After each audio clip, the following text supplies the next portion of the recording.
మంత్రివర్గ నిర్ణయాన్ని శాసనసభలో చర్చకు ప్రవేశపెట్టడం ద్వారా ప్రతిపక్షాలను వివిధ సామాజిక వర్గాల నుంచి సలహాలు సూచనలు తీసుకొని ఒక మంచి కార్యక్రమాన్ని చేపట్టాలని ప్రభుత్వం ఈరోజు పొన్నం ప్రభాకర్ గారు తీర్మానాన్ని ప్రవేశపెట్టిండ్రు. దాంట్లో చర్చలో భాగంగా ప్రతిపక్షాలందరూ కూడా సలహాలు సూచనలు తీసుకోదలుచుకున్నారు.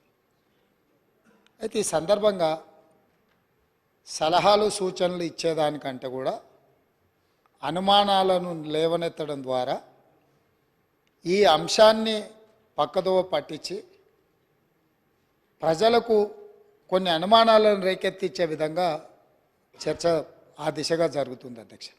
ఈ సందర్భంగా నేను తమ ద్వారా ప్రతిపక్ష పార్టీలకు సభలో ప్రాతినిధ్యం లేని మిగతా వర్గాలకు సామాజిక వర్గాలకు కూడా తమ ద్వారా నేను ఏం చెప్పదలుచుకున్నా అంటే బడుగు బలైన అల్పసంఖ్యాక వర్గాల అభ్యున్నతికి నిరంతరం పాటుపడ్డ చరిత్ర కాంగ్రెస్ పార్టీది. అందులో భాగంగానే కాంగ్రెస్ నేతృత్వంలో ఉన్న యూపీఏ 1 సందర్భంగా మైనారిటీల యొక్క అభ్యున్నతి కోసం వాళ్ళ ఆర్థిక స్థితిగతులను అంచనా వేసి వాళ్ళ మేలు కోసం వాళ్ళ అభివృద్ధి కోసం చర్యలు చేపట్టాలని ఆనాడు జస్టిస్ రాజేందర్ సచార్కం నేతృత్వంలో దేశంలోని ముస్లిం మైనారిటీ స్థితిగతుల అధ్యయనానికి ఉన్నత స్థాయి కమిటీ వేయడం జరిగింది అధ్యక్ష. ఆ రోజు ఆ కమిటీ చేసిన సమగ్ర అధ్యయనం చేసిన సిఫార్సులను ఆధారంగా ముస్లిం మైనారిటీ అభ్యున్నతికి కన్వీనియర్గన్ రీతిలో ఆ రోజు ప్రభుత్వం చర్యలు చేపట్టింది. అది చరిత్రలో కాంగ్రెస్ పార్టీ తీసుకున్న నిర్ణయాలు కూడా మన కళ్ళ ముందు ఉన్నాయి. ఇలాంటి అనుభవాలన్నిటిని క్రోడీకరించి మన రాష్ట్రంలో ప్రధానంగా అన్ని వర్గాలకు సంబంధించిన సమాచారాన్ని సేకరిస్తూనే వెనుకబడిన తరగతుల వారి యొక్క అభ్యున్నతి కోసం వారికి అవసరమైన ఆర్థిక సహాయాన్ని అదేవిధంగా రాజకీయంగా కానీ విద్యాపరంగా కానీ ఉద్యోగపరంగా కానీ అన్ని రకాలుగా ఆ వర్గాలకు ప్రభుత్వం అండగా నిలబడాలన్న ఆలోచనతోని మా నాయకుడు పార్లమెంట్ సభ్యుడు రాజీవ్ గాంధీ గారు వారసుడుగా రాహుల్ గాంధీ గారు ఏదైతే మాట ఇచ్చిండ్రో ఆ మాటను నిలబెట్టడానికి ఈరోజు ఈ ప్రభుత్వం పూర్తి స్థాయిలో ప్రయత్నం చేస్తుంది. అందుకే ఈరోజు ఏ విధంగా అయితే సచార్ కమిటీ ద్వారా మైనారిటీ వర్గాలకు మేలు జరగడానికి నిర్ణయాలు తీసుకున్నామో ఈరోజు కూడా ఈ సభలో శాస్త్రీయ పరంగా ఒక అంచనా సమగ్ర ప్రణాళికలు విధానాలను రూపొందిస్తాం.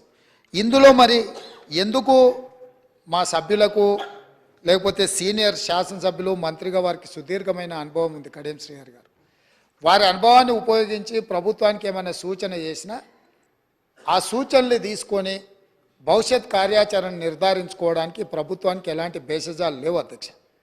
చాలా విస్పష్టంగా ఈ రాష్ట్రంలో ఉన్న జనాభా మొత్తం మీరు సమగ్ర కుటుంబ సర్వే చేసినామని గొప్పగా చెప్తున్నారు.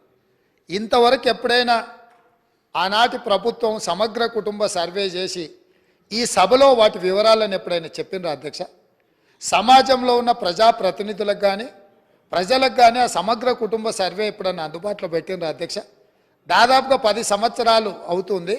అదొక రహస్య నివేదికగా మీరు మాత్రమే సమగ్ర కుటుంబ సర్వే చేసి ఒకే ఒక్క కుటుంబము ఆ వివరాలన్నీ దాచిపెట్టుకొని వాళ్ళకు అవసరమైనప్పుడు వాళ్ళు చూసుకొని ఎన్నికలప్పుడు దాన్ని ఉపయోగించుకొని మిగతా సమయంలో ఎవరికి అందుబాటులో లేకుండా చేసింది. మాకు అట్లాంటి ఉద్దేశం లేదు అధ్యక్ష.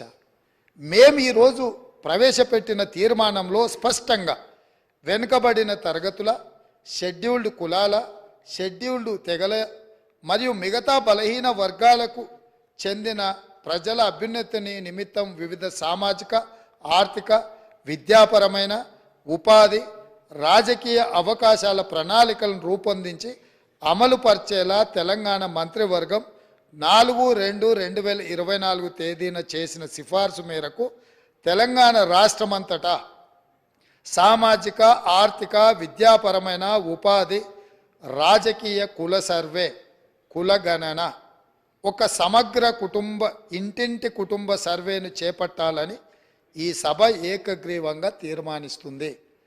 ఇందులో ఎలాంటి అనుమానాలకు శశబిషలకు తావు లేకుండా ఈ ప్రభుత్వం ఒక తీర్మానాన్ని ప్రవేశపెట్టింది. ఈ తీర్మానాన్ని మీరు అర్థం చేసుకొని మీకున్న అవగాహన మేరకు, మీకున్న అనుభవం మేరకు మీరు ఇంకేమైనా ఇది అమలు చేసే క్రమంలో ఏదైనా న్యాయపరమైన చట్టపరమైన చిక్కులు వచ్చే అవకాశం ఉందని మీకు ఏదైనా అనుమానం ఉంటే మీ అనుమానాలతో పాటు దీన్ని అమలు చేయడానికి సూచనలు ఇవ్వండి. మీరు అన్ని అనుమానాలను లేవనెత్తి అసలు ఈ తీర్మానానికే ఒక చట్టబద్ధత లేదన్నట్టుగా చర్చ జరగడము ఇది మనందరికీ మంచిది కాదు. కాబట్టి సో మీ మనసుల్లో ఏదైనా అనుమానం ఉంటే అనుమానాన్ని చెప్పండి, దానికి మీ వైపు నుంచి ఇచ్చే సూచన కూడా చెప్పండి. మేము ఇక్కడ ఇది రహస్యంగా మేమేదో కూర్చొని మేమేదో పదురుకొని కూడుకొని ఏదో తీర్మానాన్ని పెట్టి చర్చ లేకుండా పాస్ అని ముందుకు వెళ్ళదలుచుకోలేదు అధ్యక్ష. ఇది అత్యంత కీలకమైంది. తెలంగాణ సమాజంలో సుప్రీంకోర్టు వరకు కూడా జరిగిన చర్చలు ఏముంది, మీరు బలహీన వర్గాలకు మీరు అండగా నిలబడాలంటే మీ లెక్కలేంటివో మీకు తెలవాలి అన్నారు. ఈ బలహీన వర్గాల లెక్కలు తెచ్చి వాళ్లకు నిధుల విషయంలో, నియామకాల విషయంలో సహేతుకమైన వాళ్ళ వాటాను వాళ్ళకి ఇవ్వాలని ఆనాటి కేంద్ర ప్రభుత్వం 2011లో ప్రయత్నం చేసింది. ఆ ప్రయత్నాన్ని తదనంతరం వచ్చిన కేంద్ర ప్రభుత్వము ఆ విషయాలను అన్నిటిని కూడా తొక్కిపెట్టి ముందుకు తీసుకురాలి. 1931 తర్వాత మళ్ళీ మా ప్రభుత్వమే, యూపీఏ ప్రభుత్వమే, శ్రీమతి సోనియా గాంధీ గారు చైర్పర్సన్గా ఉన్న యూపీఏ 2లో 2011లో ఆనాడు ఈ పూర్తి వివరాలను కేంద్ర ప్రభుత్వమే చేపట్టింది అధ్యక్ష.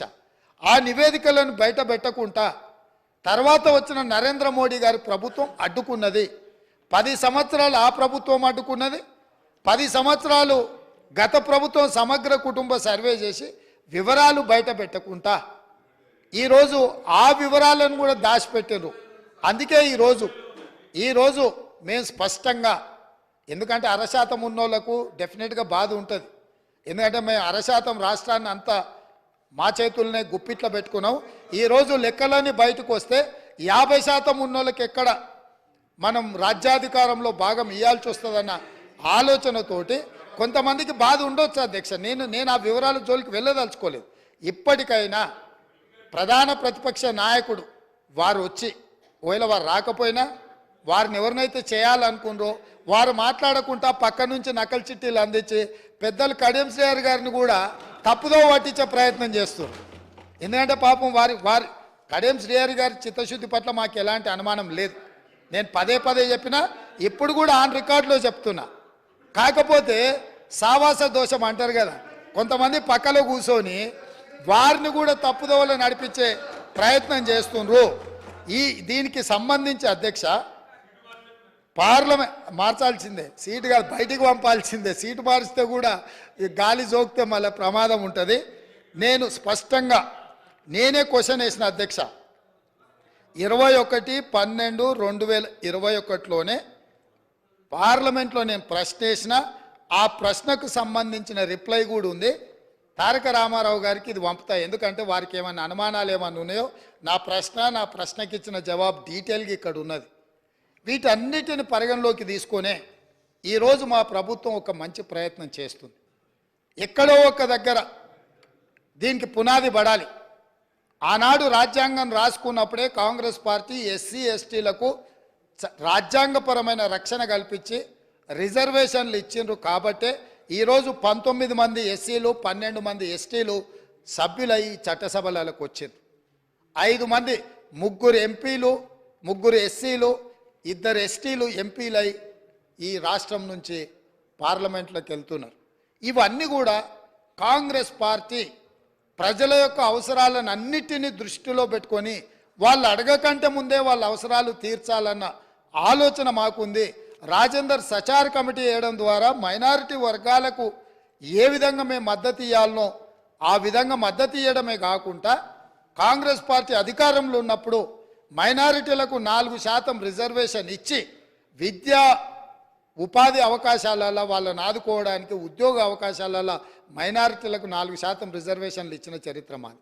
ఇక ఈరోజు మేనిఫెస్టో ఎన్నికలు హామీలు ఉన్న ఒకవేళ చర్చ చేయాలనుకుంటే తమరి అనుమతితోటి మళ్ళొకసారి ప్రత్యేకంగా చర్చ పెడదాం. మళ్ళీ వచ్చే సమావేశాలలో కానీ మీరు ఏదైనా ప్రత్యేకంగా సమావేశాలు ఇచ్చిన 2014 2018 ఎన్నికలలో మీ ఎన్నికల మేనిఫెస్టోలో ఏమేం పెట్టిండ్రు, ఏమేమి అమలు చేసిరు, 2023 ఎన్నికలలో మా మేనిఫెస్టోలో ఏం పెట్టినాం, ఈ 70 రోజుల్లో మేము ఏం అమలు చేసినాం, భవిష్యత్తులో ఏం అమలు చేయబోతున్నామో మేనిఫెస్టోల మీదనే ఓ ప్రత్యేకమైన చర్చ పెడతాం. మాకు ఎలాంటి అభ్యంతరం లేదు. ఒకవేళ మీరు ముందుకు వస్తే మీ సభాపక్ష నాయకుడిని మీ అంటే మీ నాయకుడిని అడిగి వారి అనుమతి తీసుకొని రండి. ఎందుకంటే మళ్ళీ మేము ఇక్కడ పెట్టినాక వారు వద్దన్నారు అనుకో, మీరు అందరూ మళ్ళీ సభలో లేకుండా బయటకు వెళ్తారు. కాబట్టి ఇప్పటికైనా పెద్దలు శ్రీహరి గారిని మీకు ఎలాంటి అనుమానం అక్కర్లేదు, మీ అనుభవాన్ని ఉపయోగించి ఈ ప్రభుత్వానికి మీరు ఏమైనా సూచన చేస్తా అంటే మిత్రుడు గంగ్ల కమలాకర్ గారు కూడా మొన్నటి వరకు మంత్రిగా ఉన్నారు. వారి అనుమానాలతో పాటు అనుమానాలను అడగడాన్ని మేము అభ్యంతరం పెడతలేము. మీ అనుభవంతో పాటు